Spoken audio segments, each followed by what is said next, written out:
जमातें, Sindh United party, Jain Shah साहब, हाजी लश्करी रहसानी साहब, आज़ाद कश्मीर से दोस्तों ने, गिलगित बल्तिस्तान से, तो पाकिस्तान भर से, और PTI, yes of course. Sir Jamaat Islami को जी हाँ, जमात इस्लामी भी उनका भी एक वफद आना है।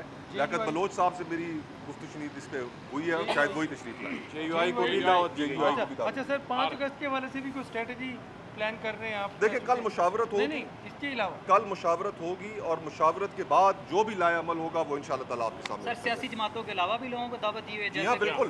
देखें, देखें, ह्यूमन राइट्स वर्कर्स को दावत दे रखी है, जो तबकात इस वक्त पिसे हुए हैं, किसान तंजीमों को दावत दे रखी है, ताजिर तंजीमों को दावत दे रखी है कि लोग इस वक्त मुल्क में जिस कर्ब का शिकार है वो आकर अपनी भड़ास तो निकालें। उनको कोई एक प्लेटफॉर्म तो अवेलेबल हो। ये पार्लियामान तो इर्रेलेवेंट पार्लियामान है, गैर नुमाइंदा पार्लियामान है।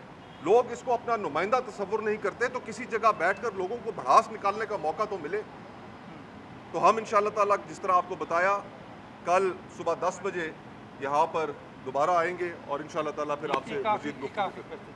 क्या इस हवाले से आप इंतजामिया से रजू करेंगे? क्योंकि